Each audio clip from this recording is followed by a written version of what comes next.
Marc is the cheerleader, everything's going well. And then I find I have to be the reality of like, well, yes, the trends are going in the right direction, but we have this problem to solve today. And that's how you get better. That's Rich Przekop, and he's VP of Product Management at Wonder, a food tech startup founded by legendary entrepreneur Marc Lore. Wonder's long-term vision is to be the everything app for food, with people turning to it for everything from delivery to groceries to meal kits and more. I can order a steak, I can get burritos for my kids, and my wife could have a poke bowl all in the same order. Wonder is expanding rapidly as it opens stores that, as they put it, feature 30 restaurants in one location. Serving and delivering that many types of food quickly is an operational challenge. And on this episode of Crafted, Rich tells us how his team has built custom software, including a food operations simulator, to support it all. Hey, if we were to run operations perfectly, this is what should happen. Welcome to Crafted, a show about great products and the people who make them. I'm Dan Blumberg, I'm a product and growth leader, and on Crafted, I'm here to bring you stories of founders, makers, and innovators that reveal how they build game-changing products, and how you can too.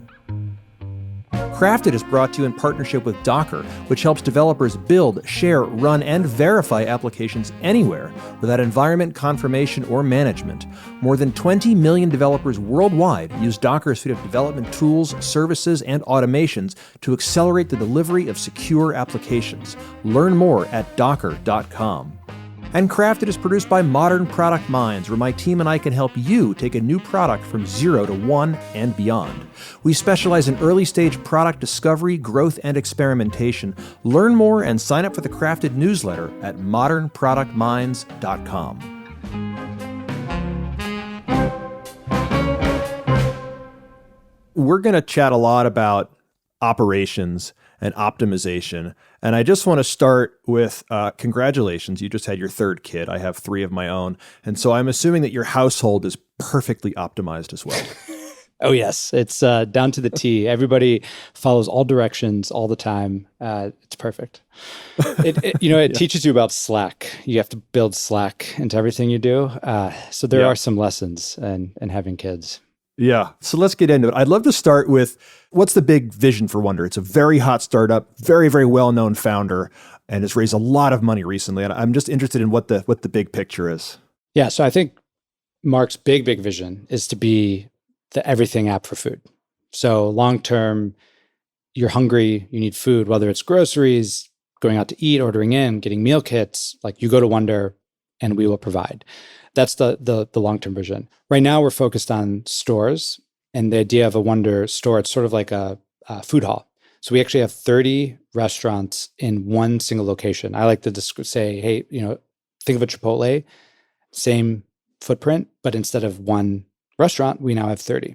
And so the theory is that in the same space and the same number of people working there, we should be able to do 30x the revenue. So that's, I think, where Wonder's not just a food startup, it's a tech startup, because we're trying to get scale and multiples that only technology can provide. Yeah. And I should note, one of the big reasons that Wonder has gotten so much attention beyond the food is it's founded by Marc Lore, who has an incredible track record as an entrepreneur. He founded diapers.com, which he sold to Amazon. He founded Jet, which was sold to Walmart. He is amazing visionary and an amazing salesperson. I know there's probably only a few people in the world who could raise the amount of money that Marc has raised, and it's so in some ways it's a blessing, to be able to work with him.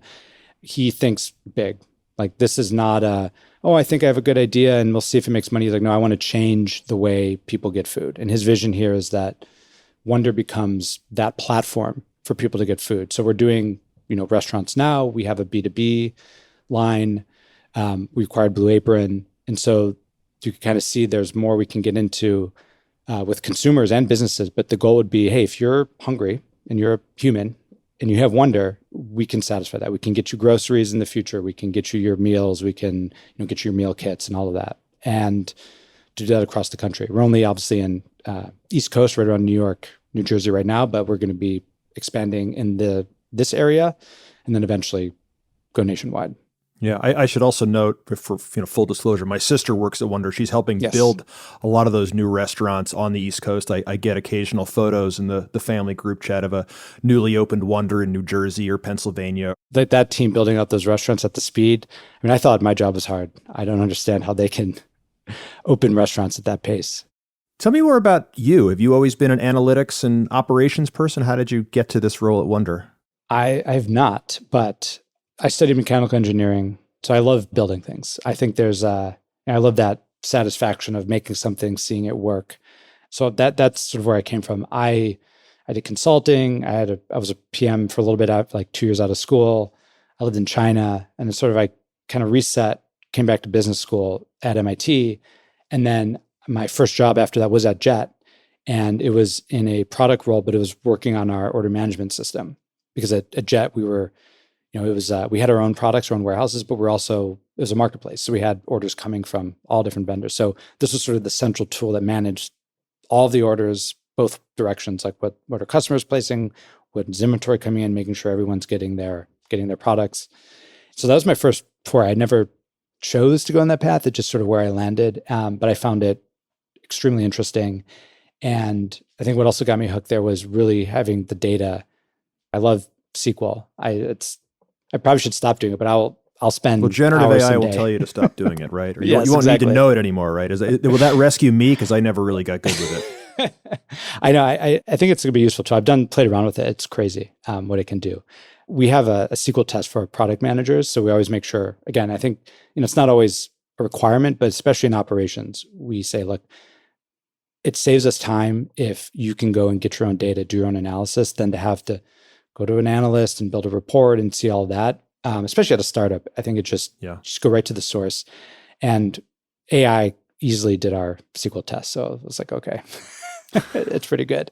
I'm not building anything anymore, but I think I get that satisfaction of seeing it in the data. Is to say like, hey, when we're all doing everything, you can see things improving, and that to me is like the same satisfaction of like, hey, I built this and it's working. It's like, hey, we have this team, everybody's working really hard, and look, we solved this problem, and here's the proof. And I think that's what's really motivating and why I like the ops side of things. I'd love to work backwards a bit to understand the products that you are building, but let's start with the customer experience and then all of the internal tools and optimizations that you're building and how that supports the end customer or the restaurant. So customer experience. So if you open up our app, you get a list of up to 30 restaurants. So 30 different types of cuisines: Bobby Flay, lime salt, barrio, Maidon's, Mediterranean, it goes on. The great thing about shopping as a consumer on the app is that you can order from multiple restaurants. I can order a steak, I can get burritos for my kids, and my wife could have a poke bowl all in the same order. The goal is, as a customer, you should get your meal within 30 minutes. The way we are able to put 30 restaurants into one location is through our culinary engineering, figured out a way to containerize the way we make the food. So even though we have different cuisines, they're all made essentially the same way, and they all come in standard inventory containers. So we're able to maximize our kitchen space, and we can move cuisines around in our kitchen. So it's not like we have a dedicated kitchen for one cuisine and one for the other, because of the way everything's sort of cooked with the same methods, that we can move things around and optimize the space. So that's how we sort of fit all of these restaurants into one location. As a chef or cook working at one of our stores, it should just be like any other restaurant. But now where it gets into my world, the challenge here is to support 30 restaurants in one store. We actually have 700 unique items being sent to the store. And I like to use Chipotle as the counterexample. You go to Chipotle, I think everyone's familiar. They only send 60 items. So this is like your beef, your chicken, your corn salsa, your tomato salsa, all the sauces. And there's 60 items being sent. So that's like manageable. That's not crazy. Most restaurants deal with that. But for us, for this to work, we actually send over 700. And that is not something one person can sort of keep track in their head.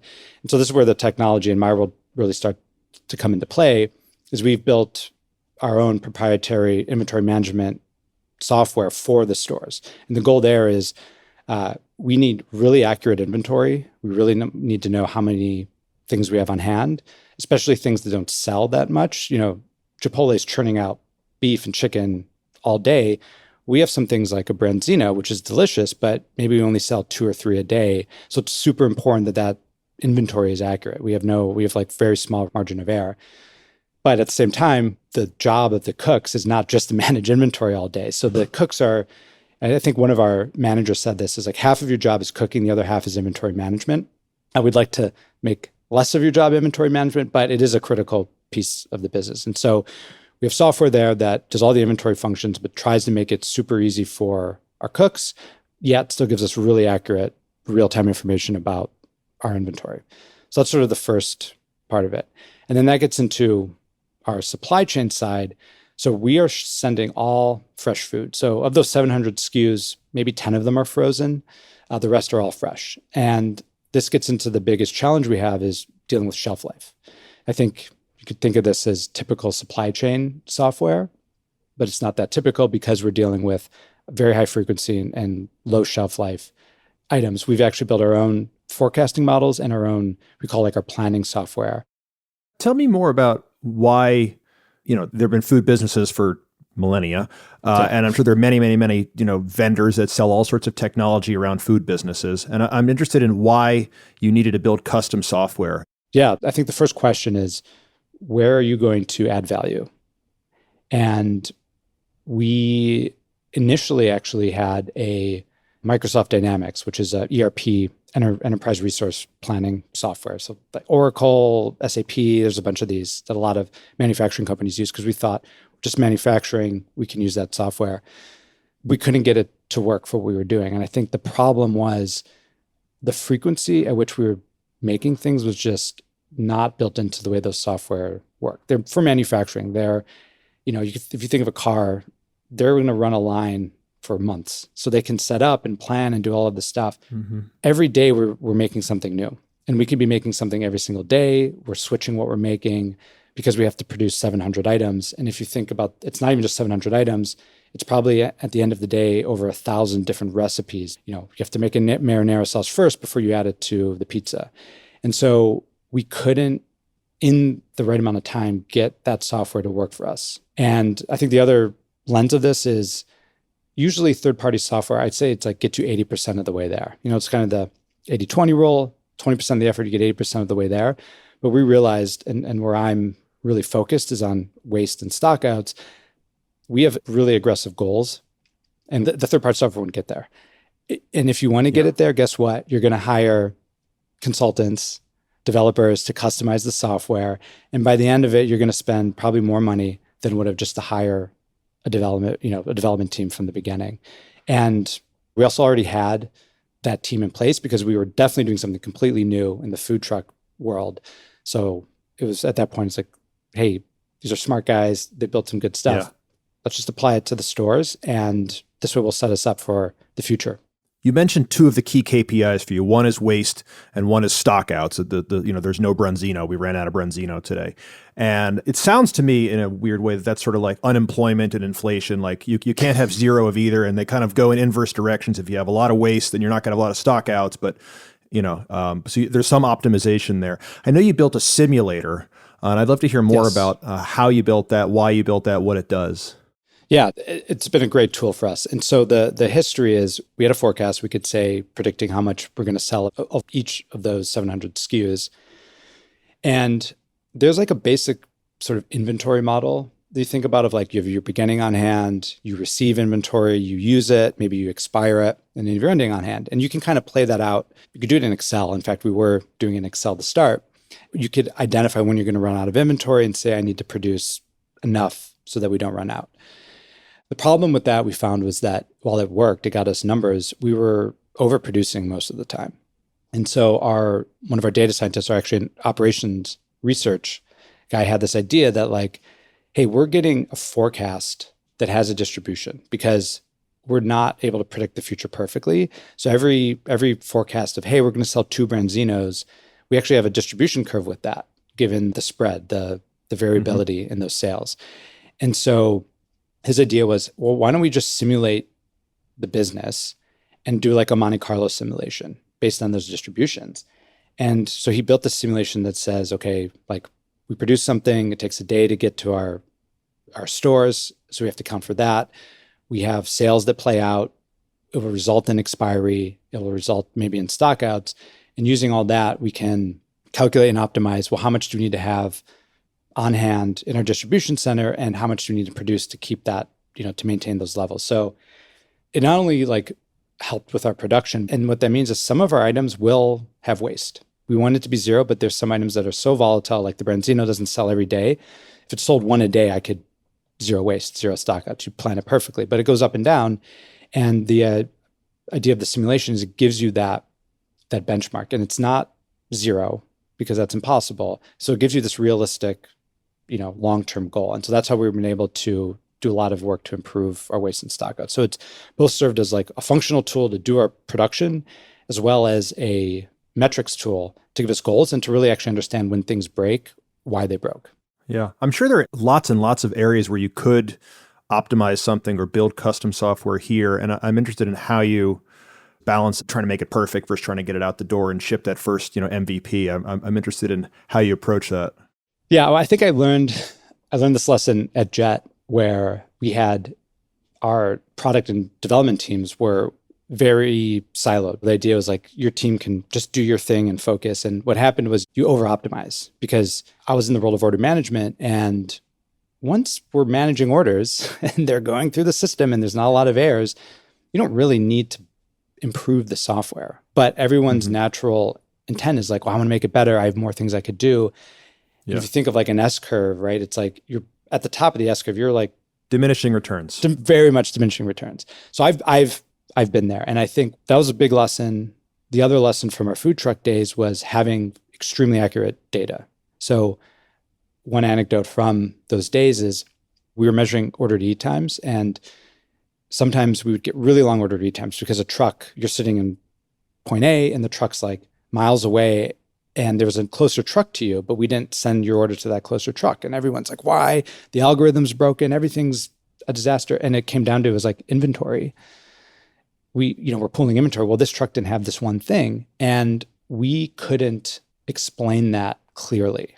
Like everybody knew it, but we didn't have the data. Yeah. We couldn't put it in a graph or a report to show, no, guys, this is actually what happened. And so those two lessons, it's like, okay, we need to measure as much as possible, everything we can.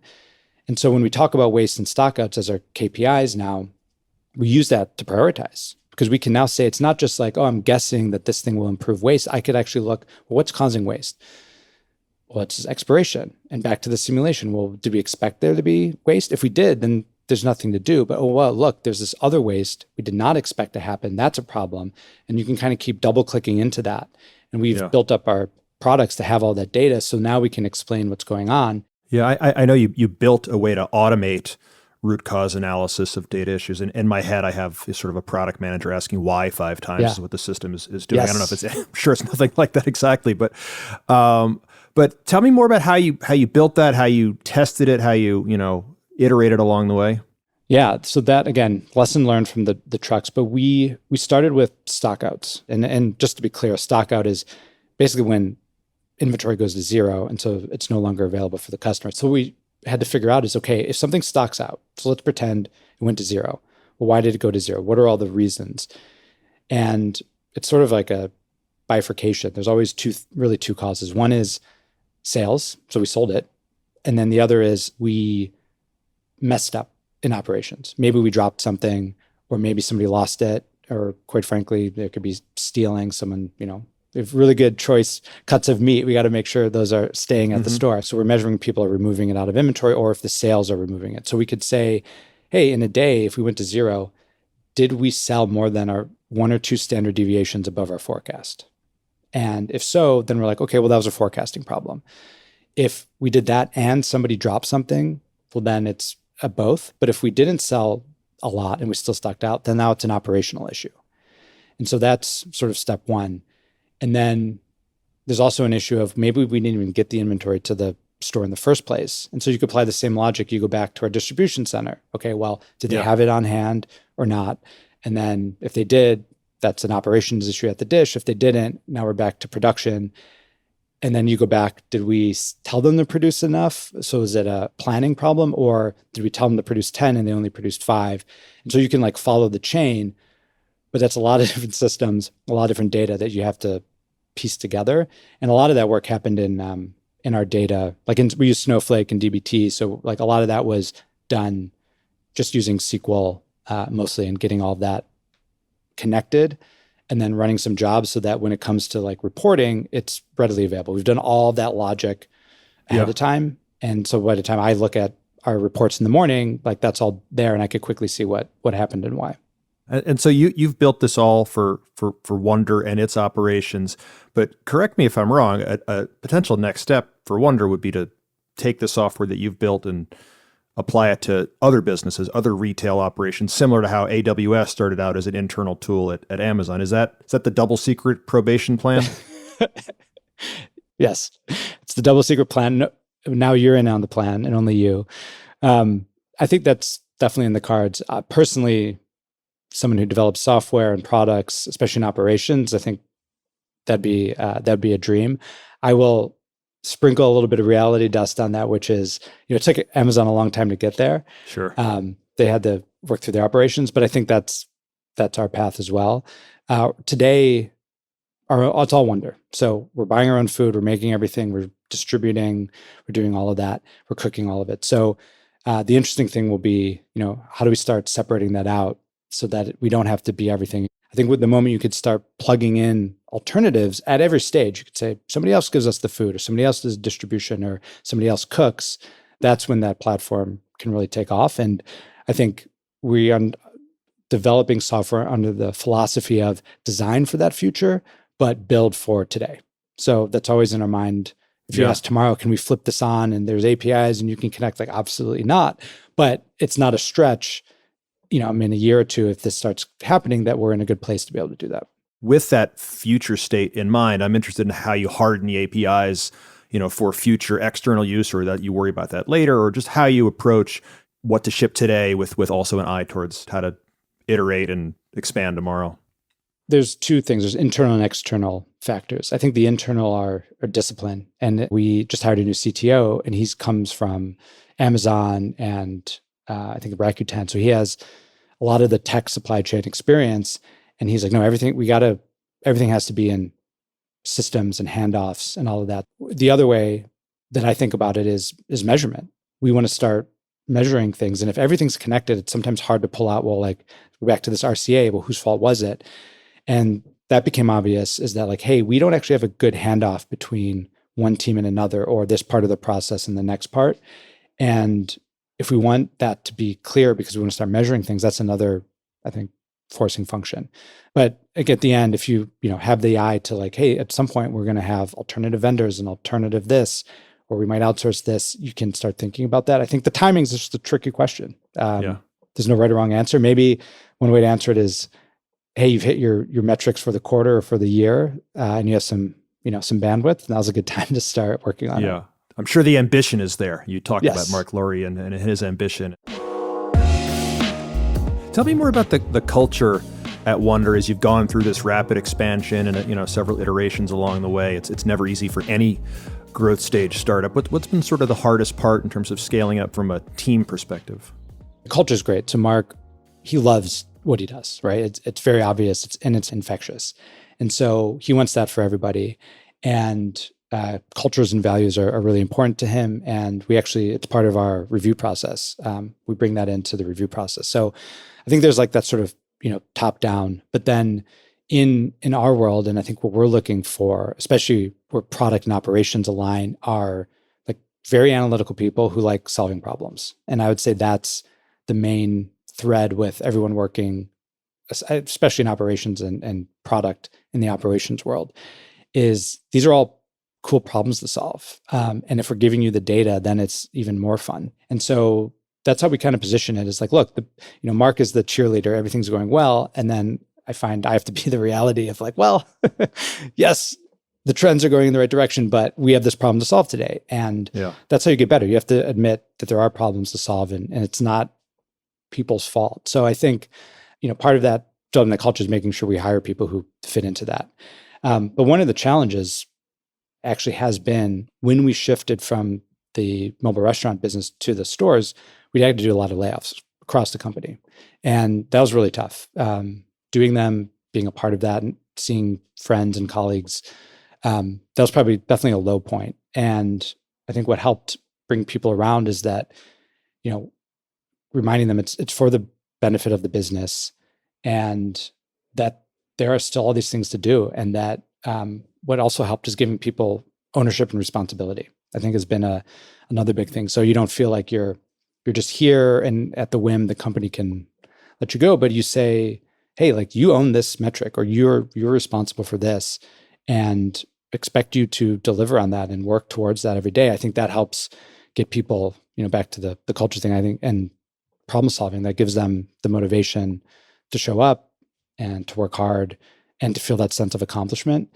And during that transition, it was hard because we didn't have those roles clearly defined. We didn't have the metrics clearly defined, but now that we do, I think it's been great.